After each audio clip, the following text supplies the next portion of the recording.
ಒಂದು ಸುಂದರವಾದ ಹಳ್ಳಿಯಲ್ಲಿ ರಘು ತನ್ನ ಹೆಂಡತಿ ಸುಮಾ ಮತ್ತು ಇಬ್ಬರು ಮಕ್ಕಳ ಜೊತೆ ಸಂತೋಷವಾಗಿ ಜೀವನ ನಡೆಸುತ್ತಿದ್ದನು. ಅವರಿಗೆ ಒಬ್ಬ ಮಗಳು ನಂದಿನಿ ಮತ್ತು ಒಬ್ಬ ಮಗ ಅರುಣ್ ಇದ್ದರು. ರಘು ದಿನವೂ ಕೆಲಸಕ್ಕೆ ಹೋಗಿ ಕುಟುಂಬವನ್ನು ಚೆನ್ನಾಗಿ ನೋಡಿಕೊಳ್ಳುತ್ತಿದ್ದನು. ಸುಮಾ, ನಮ್ಮ ಜೀವನ ದೊಡ್ಡದೇನಿಲ್ಲ, ಆದ್ರೆ ನೀನು ಮತ್ತು ಮಕ್ಕಳು ನನ್ನ ಜೊತೆ ಇದ್ರೆ ನನ್ಗೆ ಅದಕ್ಕಿಂತ ದೊಡ್ಡ ಸಂತೋಷ ಬೇಡ. ನಮಗೆ ಹಣ ಕಡಿಮೆ ಇರಬಹುದು ರಘು, ಆದ್ರೆ ನಮ್ಮ ಕುಟುಂಬದಲ್ಲಿ ಪ್ರೀತಿ ಇದೆ, ಅದೇ ಸಾಕು.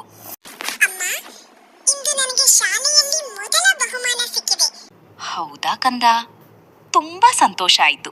ಹೀಗೆ ಚೆನ್ನಾಗಿ ಓದ್ಬೇಕು. ಎಲ್ಲರೂ ನಗುತ್ತಿದ್ದರು. ಆದರೆ ಅವರ ಸಂತೋಷ ಹೆಚ್ಚು ದಿನ ಉಳಿಯಲಿಲ್ಲ. ಒಂದು ದಿನ ಸುಮಾಗೆ ತೀವ್ರ ಜ್ವರ ಬಂತು. ದಿನದಿಂದ ದಿನಕ್ಕೆ ಆರೋಗ್ಯ ಹದಗೆಡತೊಡಗಿತು. ಸುಮಾ, ನಿನಗೆ ಒಳ್ಳೆಯ ಡಾಕ್ಟರ್ ತೋರಿಸ್ತೇನೆ, ನೀನು ಏನೂ ಚಿಂತಿಸಬೇಡ. ರಘು, ನನ್ನ ಬಗ್ಗೆ ಬೇಡ, ಮಕ್ಕಳನ್ನ ಚೆನ್ನಾಗಿ ನೋಡ್ಕೋ. ಅವರಿಗೆ ತಾಯಿಯ ಕೊರತೆ ಆಗಬಾರದು. ಹೀಗೆ ಮಾತಾಡಬೇಡ ಸುಮಾ, ನಿನಗೆ ಏನೂ ಆಗಲ್ಲ. ಒಂದು ವೇಳೆ ನನಗೆ ಏನಾದ್ರೂ ಆದ್ರೆ ಮಕ್ಕಳನ್ನು ಎಂದಿಗೂ ಒಂಟಿಯಾಗಿ ಬಿಡಬೇಡ. ಹೀಗೆ ಹೇಳಿ ಸುಮಾ ಕಣ್ಣು ಮುಚ್ಚಿದಳು. ಸುಮಾ, ಸುಮಾ, ಒಮ್ಮೆ ಕಣ್ಣು ತೆರೆ. ಅಮ್ಮ, ನಮ್ ಜೊತೆ ಮಾತಾಡು. ರಘು ಮಕ್ಕಳನ್ನು ಅಪ್ಪಿಕೊಂಡು ಜೋರಾಗಿ ಅತ್ತನು. ಕೆಲ ತಿಂಗಳು ಕಳೆದವು. ರಘು ಒಬ್ಬನೇ ಮಕ್ಕಳನ್ನು ನೋಡಿಕೊಳ್ಳಲು ತುಂಬಾ ಕಷ್ಟಪಡುತ್ತಿದ್ದನು.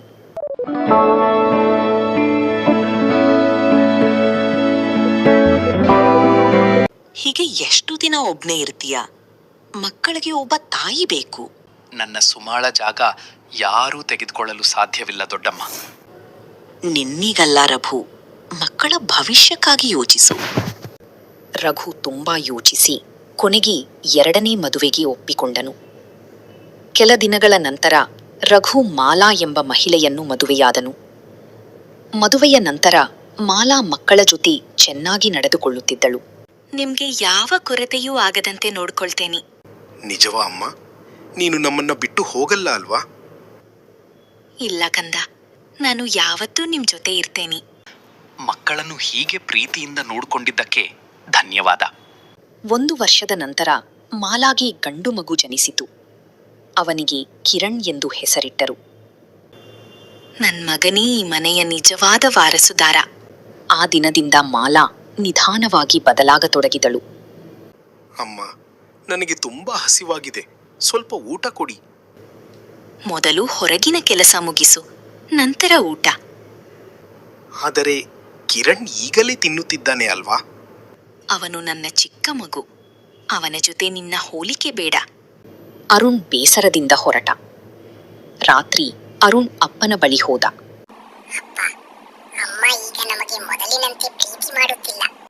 ಹೀಗೆ ಯಾಕೆ ಹೇಳುತ್ತೀಯ ಮಗ? ನೀನು ತಪ್ಪಾಗಿ ಅರ್ಥ ಮಾಡ್ಕೊಂಡಿದ್ದೀಯಾ? ಅರುಣ್ ಮೌನವಾಗಿ ನಿಂತ. ವರ್ಷಗಳು ಕಳೆದವು. ಕಿರಣ್ ದೊಡ್ಡವನಾಗಿ ಅಹಂಕಾರಿಯಾಯಿತು. ಈ ಮನೆ, ಜಮೀನು, ಆಸ್ತಿ ಎಲ್ಲವೂ ನನ್ನದು. ಕಿರಣ್, ನಾವು ನಿನ್ನ ಅಕ್ಕ ಅಣ್ಣ. ನಾವು ಕೂಡ ಈ ಮನೆಯವರೇ.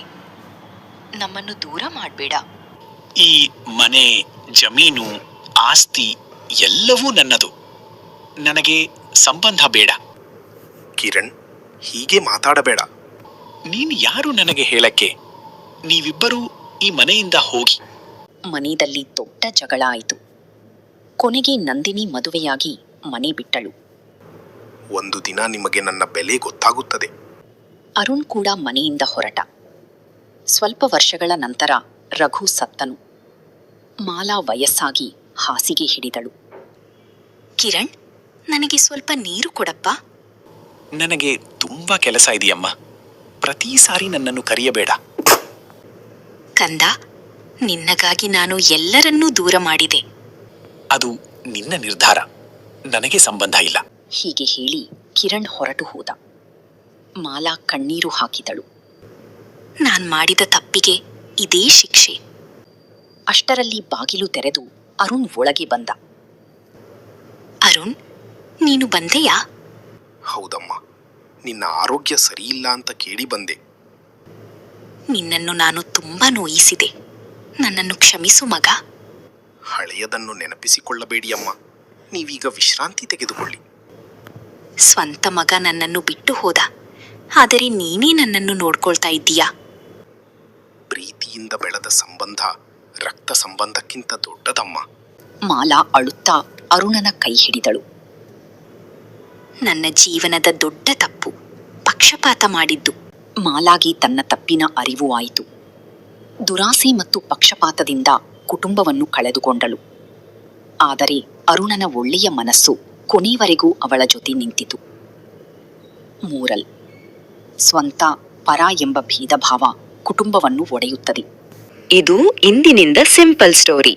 ಈ ಸ್ಟೋರಿ ನಿಮ್ಗೆ ಇಷ್ಟ ಆದ್ರೆ ಲೈಕ್ ಮಾಡಿ, ಶೇರ್ ಮಾಡಿ, ಸಬ್ಸ್ಕ್ರೈಬ್ ಮಾಡೋದನ್ನ ಮರಿಬೇಡಿ. ಧನ್ಯವಾದಗಳು. ಒಂದಾನೊಂದು ಕಾಲದಲ್ಲಿ ರಂಗಂಪುರ ಅನ್ನೋ ಗ್ರಾಮದಲ್ಲಿ ಶ್ರೀಪಾಲ ಅನ್ನೋ ವ್ಯಕ್ತಿ ಇದ್ದನು. ಶ್ರೀಪಾಲನಿಗೆ ಇನ್ನೂ ಮದುವೆ ಆಗಿರಲಿಲ್ಲ. ವಿಷ್ಣುಪ್ರಿಯ ಶ್ರೀಪಾಲ ಒಬ್ಬನೇ ಮಗ ಎಂದು ತುಂಬಾ ಮುದ್ದಾಗಿ ಮೃದುವಾಗಿ ಸಾಕಿದ್ದರು. ಶ್ರೀಪಾಲನ ವಯಸ್ಸಿನ ಹುಡುಗರು ವ್ಯಾಪಾರ ಉದ್ಯೋಗ ಅಂತ ಮಾಡ್ತಾ ಇದ್ರೆ ಶ್ರೀಪಾಲ ತನ್ನ ತಂದೆ ತಾಯಿ ಸಂಪಾದನೆಯಿಂದ ಜೀವನ ನಡೆಸುತ್ತಿದ್ದನು. ಏನಯ್ಯ, ಶ್ರೀಪಾಲನಿಗೆ ಮದುವೆ ವಯಸ್ಸಾಗಿದೆ, ಯಾವುದಾದರೂ ಒಳ್ಳೆ ಹುಡುಗಿನ ಹುಡುಕಿ ಮದ್ವೆ ಮಾಡೋಣ. ಸಂಬಂಧ ಕೇಳೋಕೆ ಹೋದರೆ ನಿಮ್ಮ ಮಗ ಏನ್ ಕೆಲಸ ಮಾಡ್ತಾ ಇದ್ದಾನೆ ಅಂತ ಕೇಳ್ತಾರೆ. ಏನ್ ಹೇಳೋದು?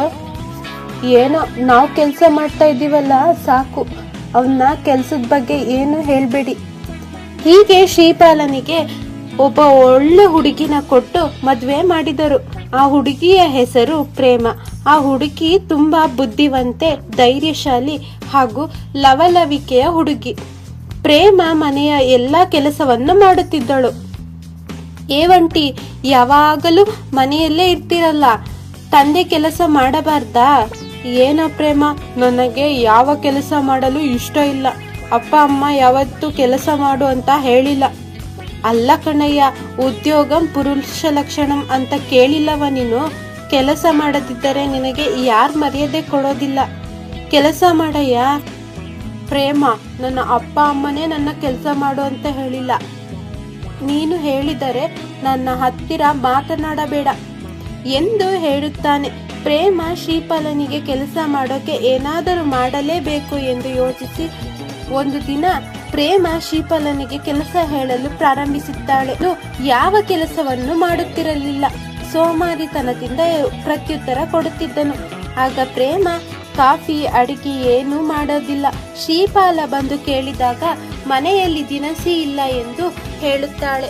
ಆಗ ಶ್ರೀಪಾಲನನ್ನು ದಿನಸಿ ಅಂಗಡಿಗೆ ಹೋಗಿ ದಿನಸಿ ತರೋಣ ಎಂದು ಹೇಳಿ ಕಿಲೋಮೀಟರ್ ನಡೆಸುತ್ತಾಳೆ. ಆಗ ಪ್ರೇಮಗೆ ಶ್ರೀಪಾಲನಿಗೆ ಇರೋದು ಸೋಮಾರಿತನ ಅನ್ನೋದು ಗೊತ್ತಾಗುತ್ತದೆ. ಮಾಡಬೇಕು, ಎಲ್ಲ ನಾನು ಇದ್ದ ಕಡೆ ಎಲ್ಲ ಬರಬೇಕು ಎಂದು ಇಚ್ಛಿಸುತ್ತಾರೆ. ಹೇಗಾದರೂ ಮಾಡಿ ಬುದ್ಧಿ ಕಲಿಸಬೇಕು ಎಂದು ಯೋಚಿಸಿ ಮರುದಿನ ಪ್ರೇಮ ಮಲಗೆ ಇರುತ್ತಾಳೆ. ಅಡುಗೆ ಕೂಡ ಮಾಡದೆ ಹಾಗೆ ಇದ್ದು ಬಿಡುತ್ತಾಳೆ. ಕೋಪಗೊಂಡ ಶ್ರೀಪಾಲ, ಏನೇ ಪ್ರೇಮ, ಏನು ಅಡುಗೆ ಮಾಡದೆ ಇನ್ನ ಏನ್ ನಿದ್ರಿಸುತ್ತಿದೀಯಾ? ಎದ್ದು ಅಡಿಗೆ ಮಾಡು, ನನಗೆ ತುಂಬಾ ಹಸಿವಾಗುತ್ತಿದೆ. ಅಯ್ಯೋ, ನನಗಾಗೋದಿಲ್ಲ. ನೀವಿಷ್ಟು ದಿನ ಹಾಗೆ ಮಲಗಿದ್ರಿ, ಒಂದು ಕೆಲಸನೂ ಮಾಡ್ತಾ ಇರಲಿಲ್ಲ. ಈಗ ನಾನು ಅದನ್ನೇ ಮಾಡ್ತಾ ಇದ್ದೀನಿ ಎಂದು ಹೇಳುತ್ತಾಳೆ. ಶ್ರೀಪಾಲ ಕೋಪಗೊಂಡು ಪ್ರೇಮನನ್ನು ಮನೆಯಿಂದ ಆಚೆ ಹಾಕಿದನು. ಅವನಿಗೆ ತುಂಬಾ ಹಸಿವಾಗಿತ್ತು. ಅವನ ಅಪ್ಪ ಅಮ್ಮ ಕೂಡ ಊಟ ಬಡಿಸಲಿಲ್ಲ. ಅವರಿಗೆ ತಿನ್ನಲು ಆಹಾರ ಇಲ್ಲ ಎಂದು ಹೇಳಿದರು. ಶ್ರೀಪಾಲ್ ಒಂದು ಮರದ ಕೆಳಗೆ ಕೂತು ಯೋಚನೆ ಮಾಡುತ್ತಿದ್ದ. ಯೋಚಿಸಿ ಒಂದು ನಿರ್ಧಾರ ಮಾಡಿದನು. ತಾನು ಕೆಲಸ ಮಾಡಬೇಕು ಎಂದು ಎಲ್ಲ ಕಡೆ ಹೋಗಿ ಕೆಲಸ ಕೇಳುತ್ತಿದ್ದನು. ಆದರೆ ಅವನಿಗೆ ಯಾರೂ ಕೆಲಸ ಕೊಡಲಿಲ್ಲ. ಬದಲಿಗೆ ಅವನ ಬಗ್ಗೆ ಅವಮಾನ ಆಗೋ ರೀತಿ ಮಾತನಾಡುತ್ತಿದ್ದರು. ಅದನ್ನು ಕೇಳಿ ಶ್ರೀಪಾಲ್ ತನ್ನಲ್ಲಿ ತಾನು ಹೀಗೆಂದುಕೊಳ್ಳುತ್ತಾನೆ, ಅಯ್ಯೋ, ಪ್ರೇಮ ಸರಿಯಾಗಿ ಹೇಳುತ್ತಿದ್ದಳು. ಈ ಜನರು ನನ್ನ ಬಗ್ಗೆ ಹೀನಾಯಕವಾಗಿ ಮಾತನಾಡುತ್ತಿದ್ದಾರೆ. ನಾನು ಬದಲಾಗಬೇಕು. ನಾನು ಕೆಲಸ ಮಾಡಿ ಅಪ್ಪ ಅಮ್ಮ ಹೆಂಡತಿನ ಚೆನ್ನಾಗಿ ನೋಡಿಕೊಳ್ಳಬೇಕು ಎಂದು ನಿರ್ಧರಿಸುತ್ತಾನೆ. ಆ ಕ್ಷಣದಿಂದ ಅವನು ಚಿಕ್ಕದು ದೊಡ್ಡದು ಕೆಲಸ ಎಂದು ಯೋಚನೆ ಮಾಡದೆ ಎಲ್ಲ ಕೆಲಸವನ್ನು ಮಾಡಲು ಪ್ರಾರಂಭಿಸಿದನು. ಅಪ್ಪ ಅಮ್ಮನ ಬಳಿ ಹೋಗಿ ತನ್ನ ತಪ್ಪಿಗೆ ಕ್ಷಮೆ ಕೇಳಿದನು. ಪ್ರೇಮ ಊರಿಗೆ ಹೋಗಿ ಅವಳನ್ನು ಮನೆಗೆ ಕರೆತಂದನು. ಅಂದಿನಿಂದ ಆ ಮನೆಯಲ್ಲಿ ಖುಷಿ ಸಂತೋಷ ತುಂಬಿತ್ತು. ಇಂದು ಮಾಡಬೇಕಾದದ್ದನ್ನು ನಾಳೆಗೆ ಹಾಕುವುದು ಆಲಸ್ಯದ ಮೊದಲ ಗೆಲುವು. ಆದರೆ ನಾಳೆ ಅನ್ನೋದೇ ಮಾಡಲು ಕಷ್ಟವಾಗುವುದು ಸೋಮಾರಿತನ ಎರಡನೇ ಗೆಲುವು. ಕೊನೆಯಲ್ಲಿ ಸೋಲೋದೇ ನಾವು.